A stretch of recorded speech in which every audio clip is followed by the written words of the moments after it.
ഈ മദ്രസയിലെ കുട്ടികള് ഉമ്മമാരോട് പോയിട്ട് പറയും മൗലിദ് 30 ദിവസമുണ്ട്, 12 ദിവസം വരെ ഒന്നുമല്ല, 12 രാവ് വരെ ഒന്നുമല്ല, 30 ദിവസം ഉണ്ട്. നമ്മളെ ഏത് ദിവസം ചീരണി കൊടുക്കാൻ പറ്റാന്ന് ഉസ്താദ് ചോദിച്ചിട്ടുണ്ട്. ഈ കുട്ടിയാണെങ്കിൽ യത്തീം കുട്ടിയായിരിക്കും, ഉപ്പ നേരത്തെ ആക്സിഡന്റിൽ മരിച്ചുമായിരിക്കും, ക്യാൻസറിൽ മരണപ്പെട്ടായിരിക്കും. വിധവയായ സ്ത്രീ അഥവാ ഉമ്മാനോടാണ് ഈ കുട്ടി 6ാം ക്ലാസ്സിലുള്ള കുട്ടി ചോദിച്ചേക്കണത്. അപ്പൊ ഈ ഉമ്മ കുട്ടിയുടെ മഹബത്ത് കളയണ്ടെന്ന് കരുതിയിട്ട് പറയും മറ്റന്നാളാ നമ്മളെ വക ചീരണിയാക്കാം എന്ന് പറയും. അപ്പൊ ഈ കുട്ടിയുടെ ഡയലോഗ് ഈ പഴംപൊരി ഈത്തപ്പഴംപൊരി എന്ന് പോലത്തെ പഴയ സാധനം ഒന്നും വേണ്ട, എല്ലാവരും ചിക്കൻ റോളും മറ്റൊക്കെ ഉള്ള വലിയ കടിയൊക്കെയാണ് കൊണ്ടുവരുന്നത് എന്നൊക്കെ പറഞ്ഞ് ഉമ്മ ഒപ്പിച്ചു അവനെ മദ്രസയിലാക്കും.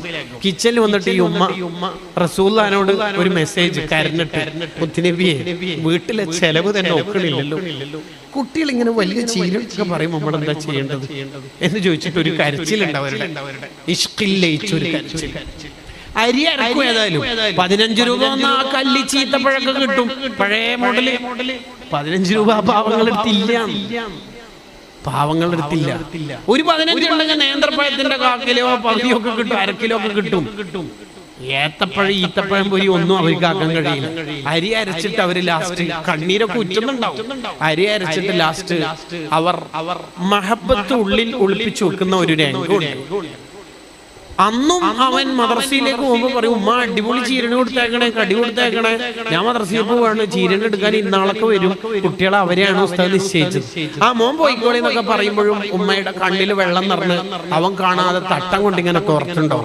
മുത്തുനബിയെ നമ്മളടുത്ത് ഒന്നുമില്ലല്ലോ നബിയെ തങ്ങൾക്ക് തരാൻ. ഇത് പറയുമ്പോ ഓർമ്മ വരിക, മദീനത്തേക്ക് തങ്ങൾ ഹിജറ വന്നപ്പോ എല്ലാരും ഓരോ സമ്മാനം കൊണ്ടു കൊടുത്തപ്പോ അനസ് റളിയല്ലാഹുവിന്റെ ഉമ്മ പറയുന്നുണ്ട്, ഓരോരുത്തർ തോട്ടത്തിൽ നിന്ന് പലതും പറിച്ചുകൊണ്ട് വന്നപ്പോ എന്റെ അടുത്ത് ഒന്നുമില്ല നബിയെ, എന്റെ കൊച്ചു അനസുണ്ട്, ചെറിയ മോനാണ്, ഈ മോനെ തങ്ങൾ എടുത്തോളി. അവരുടെ ഇഷ്കള് നമ്മുടെ നാട്ടിലെ മുഹിബ് ആയ വീട്ടുകാർക്ക് കിട്ടിയേക്കണം. ഇവരെന്നിട്ട് കുറച്ച് പഞ്ചസാര ഒപ്പിച്ചിട്ടിട്ട് ഒരു മധുരമുള്ള അപ്പമാക്കി ആ അപ്പത്തിന് എന്തെങ്കിലും വേറെന്തൊക്കെ കുട്ടികൾക്ക് തിരിയാത്ത വണ്ണം പേര് ഇട്ടിട്ട് കൊടുക്കും. അപ്പോഴും അവര് ചോദിക്കുന്ന അല്ലെങ്കിൽ പ്രാർത്ഥിക്കുന്ന ഒരു പ്രാർത്ഥന ഉണ്ട്, അല്ലാഹ് നമ്മുടെ അടുത്തൊന്നുമില്ല, സ്വീകരിക്കണേ. അങ്ങനെ നബിദിന റാലിയുടെ സമയമായി. ഇവരുടെ കയ്യിൽ കാര്യമായിട്ട് പണമൊന്നുമില്ല. ഒരേ 50 രൂപ കടം വാങ്ങും അപ്പുറത്തെ വീട്ടിൽ നിന്ന്. ആ കടം വാങ്ങിയിട്ട് ഒരു പാക്കറ്റ് മിഠായി 50 രൂപക്കൊക്കെ ഇപ്പൊ കാര്യമായിട്ട് മിഠായി കിട്ടും ഇല്ല. എന്നാലും ഈച്ച് വൺ 50 പൈസയുള്ള 100, 120 മിഠായി ഒക്കെ ഉള്ള ഒരു പാക്കറ്റ് കവർ വാങ്ങിയിട്ട് ഒരു പേപ്പറിൽ പൊതിന് കെട്ടിയിട്ടിട്ട് ഇവര് വലിയ കാര്യമാണ് ഈ 50 രൂപയുടെ ഒരു പാക്കറ്റ് മിഠായി.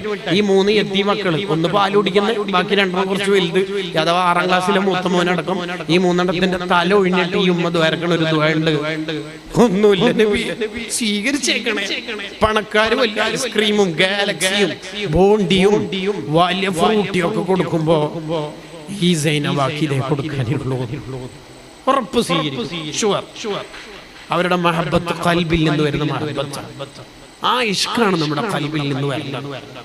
എന്നിട്ട് അവരിങ്ങനെ മതിലിന്റെ മേലെ വെച്ചിട്ട് ഹിജാബൊക്കെ ഇങ്ങനെ നനയുന്നുണ്ടാവും. എന്തിനാ അവര് കഴിയണത് നമുക്കറിയില്ല. അങ്ങനെ മതിലിന്റെ മേലെ വെച്ചിട്ട് ഇങ്ങനെ SSFന്റെ കുട്ടികളെ എന്നൊക്കെ സൗണ്ടൊക്കെ ആക്കിയിട്ട് വിളിച്ച് എടുത്തോളി എന്ന് പറയുമ്പോ ഈ കുട്ടികൾ ഇങ്ങനെ പ്ലേറ്റിൽ നിരത്തി ഈ മിഠായി കൊടുക്കുമ്പോ ഇപ്പോഴത്തെ കുട്ടികൾക്ക് ആ മിഠായി വേണ്ട വരില്ല. അവരിങ്ങനെ നോക്കിയിട്ട് ചെറിയ മിഠായി ലോക്കൽ എന്ന അർത്ഥത്തിൽ ഇങ്ങനെ പോകുമ്പോ ഈ ഉമ്മ വീണ്ടും കരയും, ആർക്കും വേണ്ടല്ലേ, നമ്മളെ മിഠായി ആയിരിക്കും വേണ്ടല്ലേ എന്ന അർത്ഥത്തിലായിരിക്കും ആ കരച്ചില്. അപ്പോഴും ഉള്ളിൽ നിന്നൊരു പൊട്ടലുണ്ടാവും, മുത്തുനബിക്ക് വേണമായിരിക്കും അല്ലേ. അപ്പൊ തങ്ങൾ റൗളയിൽ നിന്ന് ഒരു പച്ച ടിക്ക് വരും. ആ മോളെ സൈനബയുടെ അല്ലെങ്കിൽ ഫാത്തിമയുടെ അവരുടെ മഹബത്താണ്.